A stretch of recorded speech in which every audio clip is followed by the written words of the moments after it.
छत्तीसगढ़ में सबसे ज्यादा जो सुअर पालन किया जाता है वो है बस्तर रीजन्स में जो है सदर्न पार्ट मतलब दक्षिण हिस्सा जो है आदिवासियों के द्वारा छत्तीसगढ़ में पाला जाता है। उसके बाद आता है सरगुजा, वहां पे बस्तर के बाद सबसे ज्यादा जो सुअर पालन होता है वो है सरगुजा। तो अभी प्लेन रीजन में और यहाँ पे नहीं पालते हैं इसको, ज्यादातर आदिवासी लोगों द्वारा ही पाला जाता है। लेकिन अब धीरे धीरे जो अभी जो हमारा जो 19th लाइव स्टॉक सेंसस आया है उसमें हमको मालूम पड़ा है कि हम लोग 1 लाख के करीब अभी हमारा जो सुअरों का पालन और बढ़ा है छत्तीसगढ़ में। तो अब आदिवासियों के मतलब या फिर बैकयार्ड जो थोड़ा बहुत पालते थे आदिवासी, अब वो ना हो करके हमारे पास अब उसको कमर्शियल वे में पाले मतलब व्यवसायिक रूप में अब उसको शुरू कर चुके हैं पालन करना। मतलब अब उसको ज्यादा जान रहे हैं। नेक्स्ट टू ब्रॉयलर जो आप लोग ने पिछले बार कुछ लोगों ने किया था ब्रॉयलर चिकन के ऊपर में, तो उसके बाद जो सबसे ज्यादा अब लोगों में इंटरेस्ट आ रहा है वो है सुअर पालन। तो सुअर पालन में ब्रॉयलर जो है वो 45, 45, 40, 45, 30, 35 भी कुछ नस्लें हैं वो मार्केट एज के हो जाते हैं। जबकि दूसरा जो आता है वो आता है सुअर पालन, जिसमें हम लोग को सबसे ज्यादा मुनाफा होता है। तो ये है बीच में 17th लाइव स्टॉक सेंसस में हमारे पास 5 लाख के आसपास थे। उसके बाद फिर थोड़ा सा कम हुआ है, लेकिन वापस से हमारे पास जो 20वीं पशु संगणना है उसमें हम लोग करीब अभी छत्तीसगढ़ की बात कर रहे हैं तो छत्तीसगढ़ में भी 5.27 लाख अभी सुअर पालन हमारे पास बढ़ा है, जिसमें कि सिर्फ 9,000 के आसपास जो है वो हमारे पास एग्जॉटिक है। मतलब विदेशी नस्ल में जो है वो 9,000 के आसपास है छत्तीसगढ़ में। बाकी सारी की सारी जो है या तो वो नॉन डिस्क्रिप्ट है मतलब जो देसी है बिल्कुल, तो वो ही उनकी संख्या अभी बढ़ी है। तो जैसा मैंने बताया कि सुअर पालन अब ब्रॉयलर चिकन के बाद जो अगला जिसमें बहुत ज्यादा मुनाफा है या जिसको पसंद किया जा रहा है वो है सुअर पालन। तो अब हम इसके फायदे देख लेते हैं। फायदे देखो, उच्च प्रजनन क्षमता है इसमें। करीब आप जैसे लार्ज व्हाइट यॉर्कशायर है और कुछ देसी नस्लें भी हैं जिसमें हमको 10 से 12 बच्चे जो हैं एक साथ मिलते हैं और साल भर में ये 2 बार प्रजनन करती हैं। मतलब 2 बार इनके पिगलेट्स आते हैं। मतलब हमारे पास करीब 18 से या 20 से 24 जो हैं बच्चे एक बार में आ जाएंगे। और कुशल फीड कन्वर्टर, इसका मतलब है ये करीब जो जितना भी आप देते हो, जो भी खाने को देते हो, उसको उतना ही तेजी से वो मांस में बदलता है। जैसे मुर्गियों में है तो वो 1 किलो में वो 2 किलो आधा या 1 किलो बढ़ाएगा, ये उससे थोड़े तेजी से बढ़ते हैं। सुअर आमतौर पर 8 से 9 महीने के कम उम्र में व्यस्त हो जाते हैं। मतलब मार्केट वेट में 8 से 9 महीने में आ जाते हैं। आप उसको सेल कर सकते हैं और अपना मुनाफा वापस ले सकते हैं। कुछ जो है ये 8 से 9 और कुछ जो है जो अच्छे वाले हैं, मतलब जैसे लार्ज व्हाइट और शायर है, मेरे ख्याल से 7 या 8 महीने में मार्केट वेट आ जाता है उनका, है ना।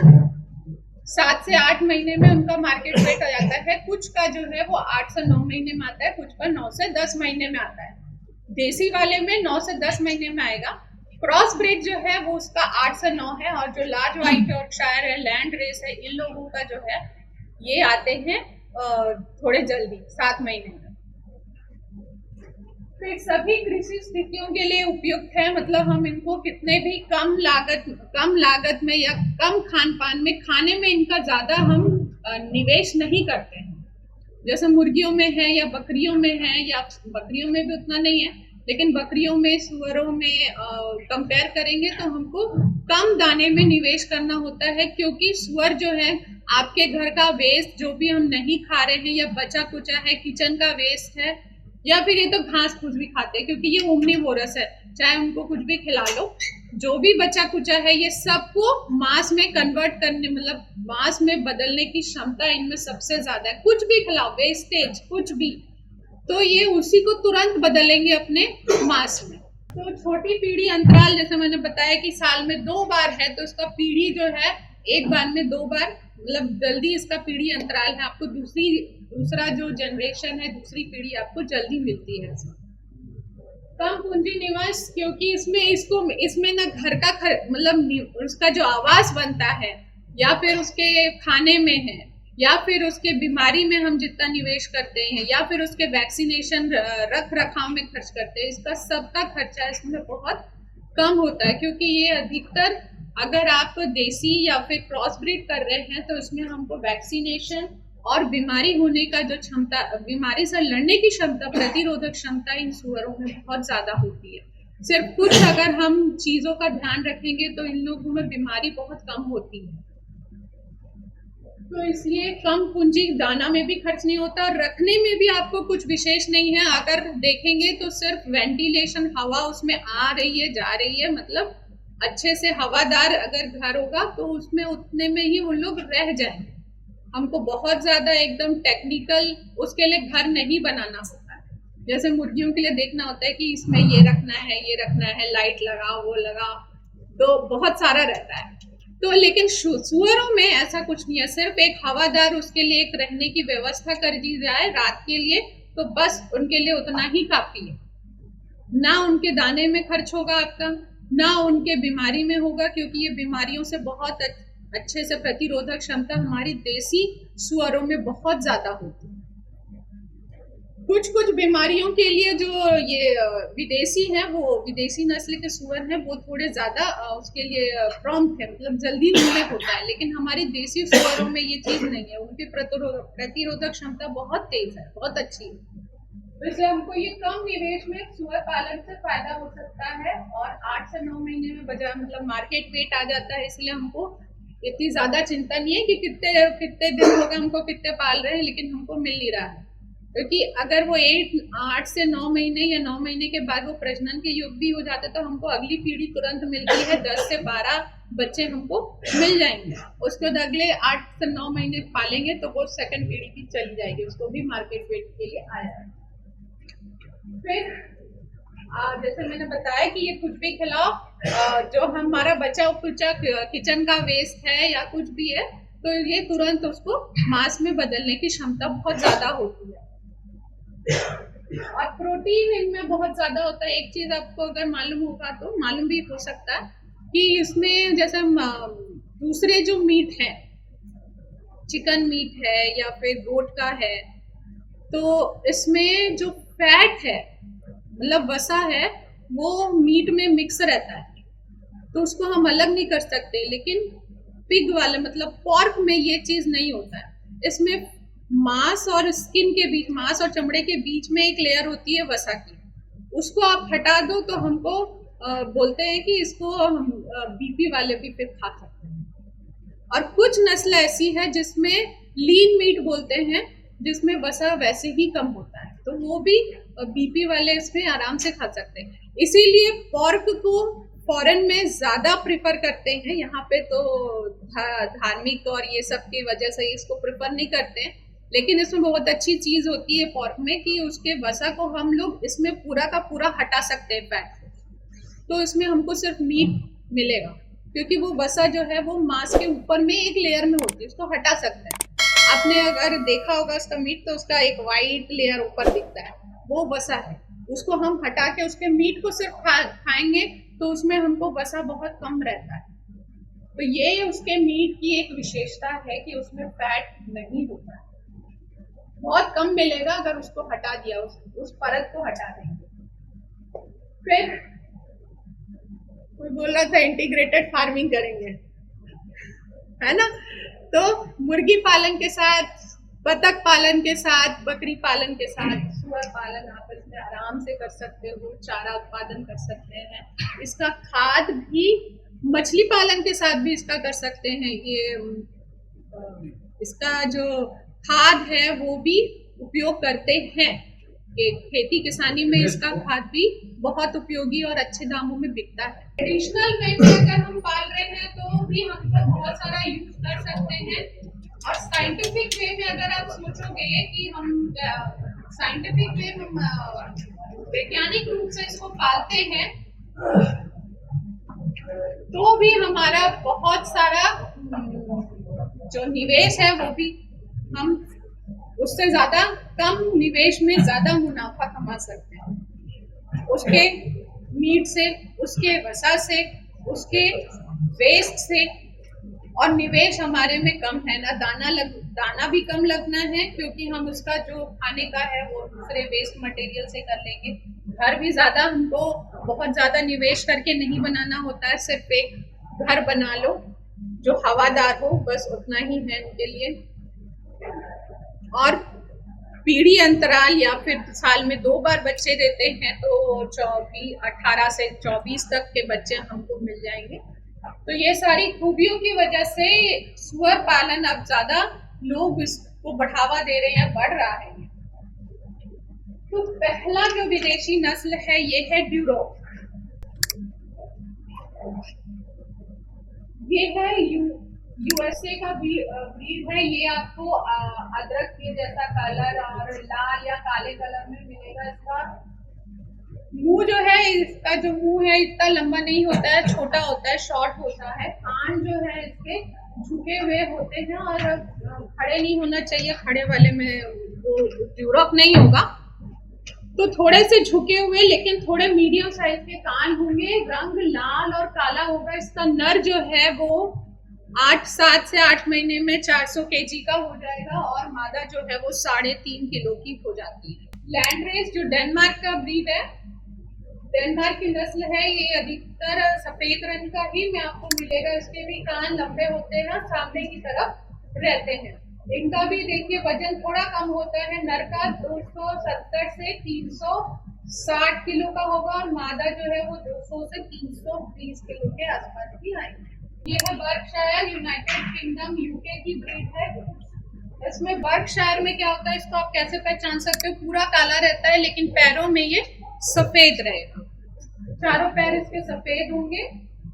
कान काफी बड़े होते हैं और सीधे या थोड़े आगे की तरफ झुके हुए होते हैं। बर्कशायर जो है इनका भी वजन 200-250 किलो के, अगर आप उसको सिर्फ मीट पर्पस के लिए पाल रहे हैं तो 200-250 किलो आ जाएगा। ये है हैम्पशायर। इसमें एक सफेद पट्टी होगी पूरे गले को घेरते हुए सामने के पैरों पर, बाकी ये पूरा काला होता है। कान भी लंबे होंगे, लंबे और सीधे ऊपर की तरफ होंगे, तो आप इसको ऐसे पहचान सकते हो। हाँ, तो इसमें जो बच्चे आते हैं ना वो भी देसी में से बहुत डबल होते हैं उसके, और उसके बाद बचने की क्षमता भी उनमें ज्यादा होती है। ये इंग्लैंड की ब्रीड है, यॉर्कशायर जैसे इंग्लैंड की ब्रीड है। यॉर्कशायर सफेद रंग का होता है लेकिन उसका जो स्किन होता है वो पिंक कलर का होता है, तो थोड़ा सा पिंकिश कलर का ये मिलेगा। इसमें बाल जो है उसके सफेद होते हैं। तो नर जो है वो 300 से 400 किलो के होंगे, मादा जो है वो 250-300 किलो की हो जाएगी। ये लार्ज व्हाइट यॉर्कशायर है। इसमें नस्ल सुधार के लिए मुख्यतः इसको यूज करते हैं। Large white Yorkshire, middle white Yorkshire, इससे एक छोटा वाला रहेगा वो मिडिल व्हाइट यॉर्कशायर। तो हमारे यहाँ के जो देसी नस्ल है उनका नस्ल सुधार करने के लिए हम लोग ये लार्ज व्हाइट यॉर्कशायर मुख्यतः यूज किया जाता है। टैम्बर्थ है, जो टैम्बर्थ एंड देसी क्रॉस है, तो उसमें ये हम लोगों को ऐसा ही दिखता है T&D में। तो इसका ये आयरलैंड की ब्रीड है। इसमें लंबा सिर और उसका जो मुंह है जो उसका वो थोड़ा सा संकीर्ण टाइप का होता है, पतला होता है। कान उभरे और नुकीले होते हैं उसके, देख सकते हैं आप लोग। पहले के चौड़े चौड़े थे और खड़े थे, बड़े थे, लेकिन इसमें थोड़े से पतले कान होते हैं। और ये करीब करीब वो अदरक के रंग का होता है, जिंजर कलर होता है इसमें। इसका जो नर है वो 3.5 किलो का और मादा जो है 250 से 300 किलो की होगी। ये देखिए, ये सारे जो है ये अभी विदेशी नस्लों की बात हो रही है, जहाँ पे हमको वयस्क जो है वो 300-250 किलो के मिल रहे हैं, है ना। तो अभी हमारे पास सुअरों के करीब 13 नस्ल हैं जो पंजीकृत हो चुकी हैं और अभी चल ही रहा है। तो कुछ राज्यों में जैसे आसाम है, मेघालय है, मिजोरम है, नागालैंड है, वहाँ के बहुत सारी नस्ल जो है वो पंजीकृत हो चुकी हैं। और कुछ उत्तर प्रदेश की हैं, कुछ गोवा की हैं, कुछ साउथ में हैं। छत्तीसगढ़ में अभी ऐसी कोई नस्ल नहीं है जिसको हम लोग ने पंजीकृत किया है। तो अभी 13 जो नस्लें हैं वो पंजीकृत की जा चुकी है, जो आप उनको बोल सकते हैं कि ये भारतीय सूअरों की नस्ल है। तो सूअरों में उत्तर पूर्वी क्षेत्र में घोड़ी नाम की नस्ल है। अंकमली सूअर जो है वो केरला, कर्नाटका और तमिलनाडु में पाई जाती है। तेनईवू ये नागालैंड की ब्रीड है। निकोबारी सूअर जो है वो निकोबार द्वीप में मिलता है। तो सूअर आसाम का जो नस्ल है। माली त्रिपुरा की नस्ल है। पूर्णिया आपको नाम से मालूम पड़ रहा होगा, बिहार और झारखंड में मिलेगा। पूर्णिया कहाँ पे है? बिहार में है ना, तो उसी के नाम से पूर्णिया एक नस्ल निकाल दिया है। अंगोरा गोवन, जो गोवा गए होंगे अंगोरा बीच सुने होगा, तो अंगोरा गोवन, घुंगरू, भूरा, लियांग, मेखा और जोआक, ये सारे जो है ये देसी नस्ल की ब्रीड है। ये भारतीय नस्ल है जिनका पंजीयन हो चुका है। ये है लियांग मेखा, मेघालय की ब्रीड है। तो अभी हम लोग कुछ महीने हमको भी लगेंगे, छत्तीसगढ़ में भी एक सूअर का ब्रीड हो सकता है।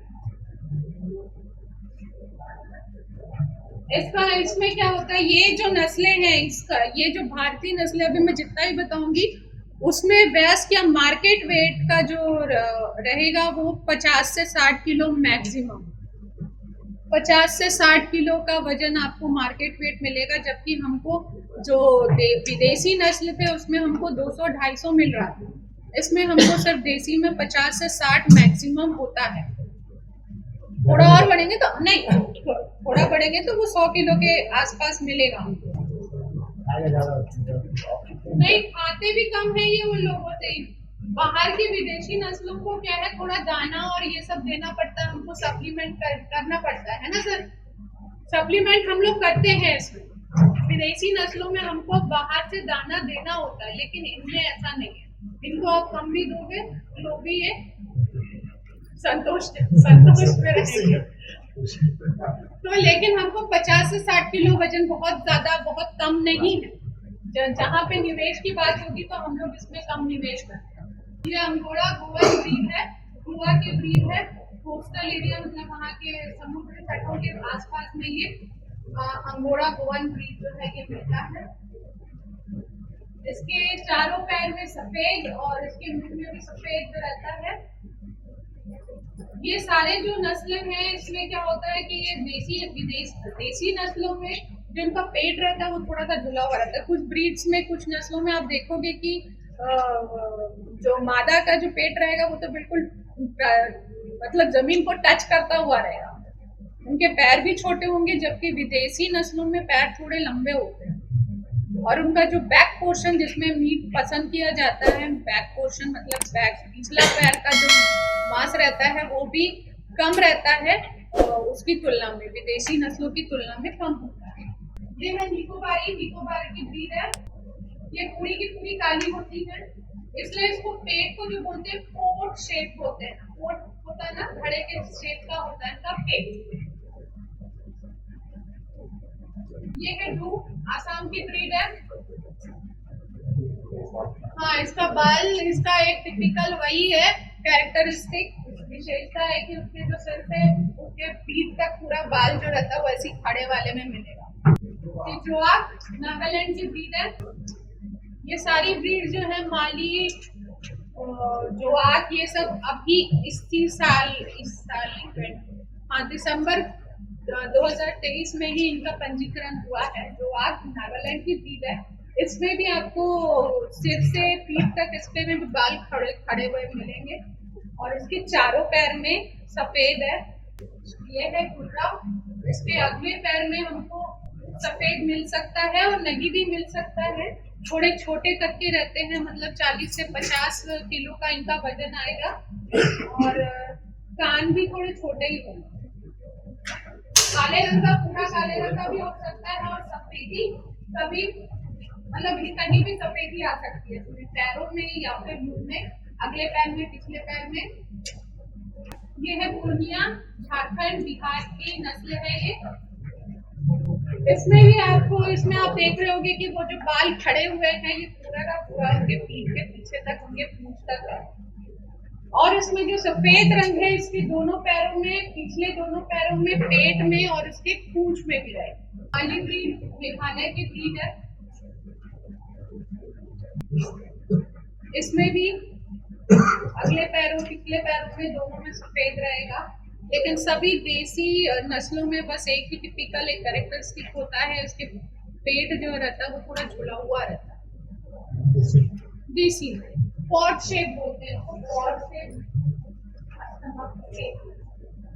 अब देसी और विदेशी नस्लों में आपको क्या पालना है, आप इसको, इसकी तुलना में आप हमको कैसा है, हमारा घर कैसा है, निवेश हम कैसा करना चाहते हैं, कितना करना चाहते हैं, इससे आप अपना मतलब माइंडसेट कर सकते हो कि हमको देसी पालना है, विदेशी पालना है, विदेशी में भी कौन सा पालना है, और देसी पालना है तो हमको कितना निवेश करना है। ऐसा मतलब एक सोच सकते हैं, एक विचार कर सकते हैं आप।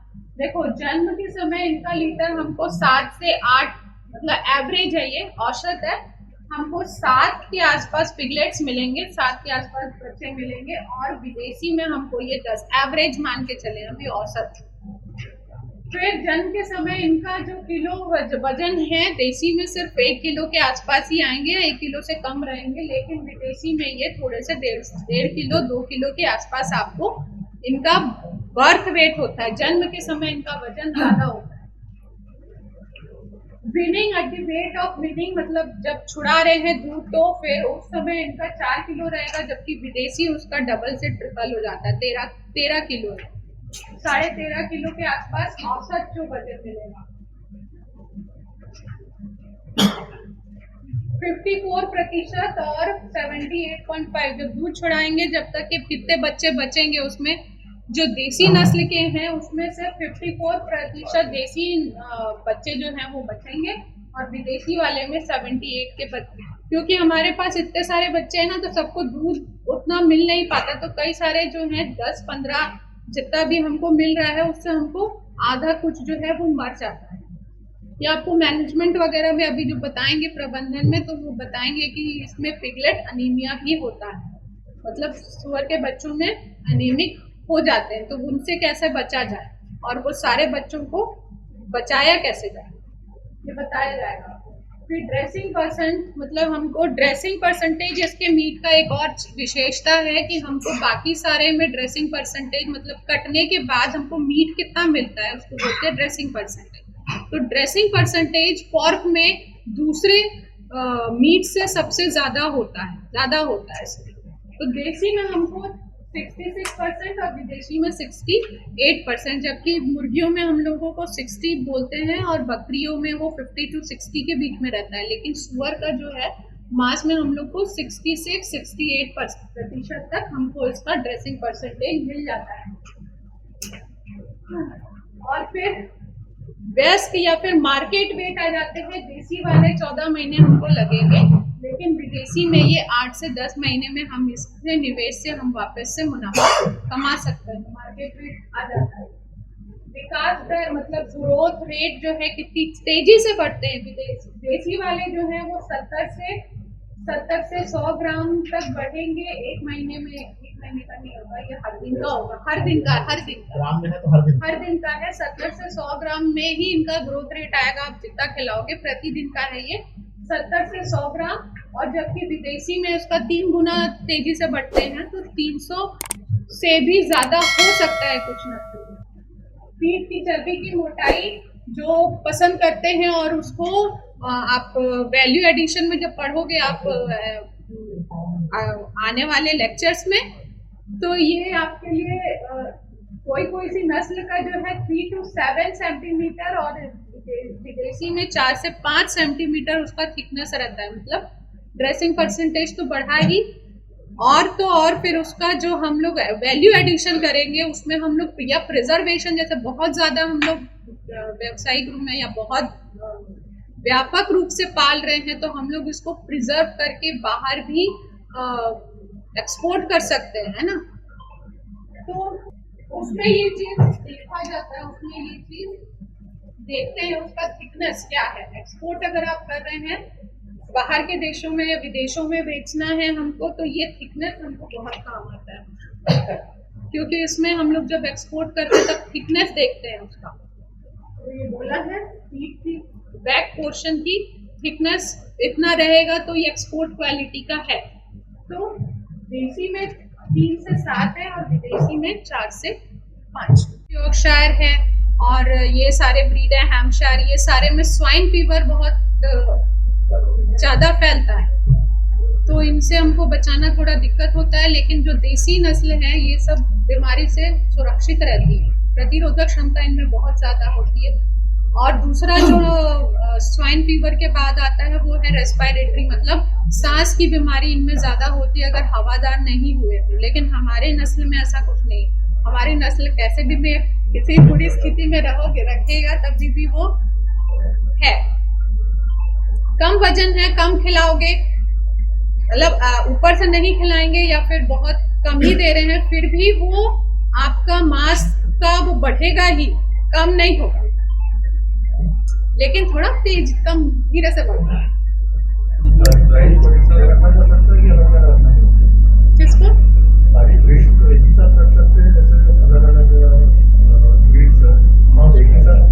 क्रॉस तो होगा ही, क्रॉस होगा और मिक्स तो होगा ही।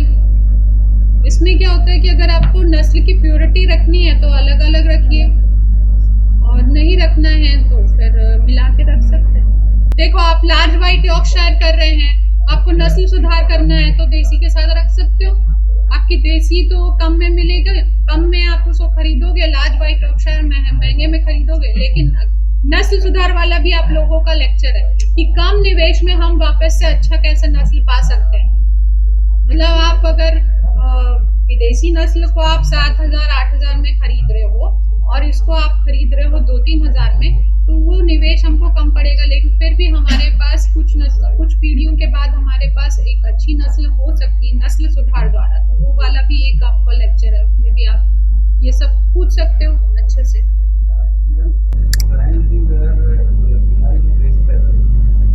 स्वाइन किस वजह से होती? स्वाइन फीवर जो है एक वायरल बीमारी है। कोरोना कैसे फैला? वो भी वायरल है। स्वाइन फीवर भी सर्दी खांसी फीवर उसमें भी रहता है। तो ये अभी तक तो बहुत कम हमारे यहाँ पे अभी